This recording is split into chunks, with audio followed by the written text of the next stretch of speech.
લોકોને ગુનાખોરીથી દૂર રાખવા પોલીસ ડોક્યુમેન્ટરી બતાવશે। સુરતમાં વધતા ક્રાઇમ રેટ પર કંટ્રોલ કરવા માટે ઉધના પોલીસનો નવતર પ્રયાસ। સુરત શહેર તેના વિકાસ અને પ્રગતિ માટે જાણીતું છે। છેલ્લા કેટલાક સમયથી એક ગંભીર સામાજિક સમસ્યાનો સામનો કરી રહ્યું છે। નાની નાની બાબતોમાં મારામારી, હત્યા અને હત્યાના પ્રયાસ જેવી ઘટનાઓ શહેરમાં વધી રહી છે, ખાસ કરીને ઉધના, પાંડેસરા, ગોડાદરા, સચીર અને ભેસ્તાન જેવા વિસ્તારોમાં। આ સમસ્યાના મૂળમાં લોકોમાં જોવા મળતો આક્રોશ અને ગુસ્સો છે, જે ક્ષણિક આગવેગમાં મોટા ગુનાઓને જન્મ આપે છે।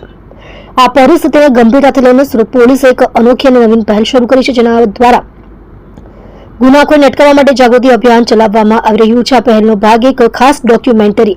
આ ડોક્યુમેન્ટરી સુરત પોલીસ એવા વિસ્તારોમાં બતાવી રહી છે જ્યાં સામાન્ય બાબતે ઝઘડા અને ત્યારબાદ અપરાધિક ઘટના બને છે અને આવા આરોપીઓ રહે છે।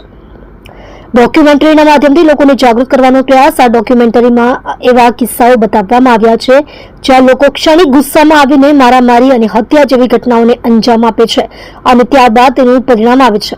આ ડોક્યુમેન્ટરીમાં સ્પષ્ટપણે બતાવવામાં આવ્યું છે કે કેવી રીતે એક નાની બાબત જેમ કે પાન બીડીના ઝઘડાથી શરૂ થયેલો વિવાદ મારામારી અને પછી ચાકુ મારવા સુધી પહોંચી જાય છે અને અંતે તે વ્યક્તિને જેલના સળિયા પાછળ ધકેલી દે છે। આ ઘટનાની સીધી અસર ફક્ત અપરાધી પર જ નહીં પરંતુ તેના સમગ્ર પરિવાર પર પણ પડે છે, જેઓ સામાજિક અને આર્થિક રીતે તબાહ થઈ જાય છે।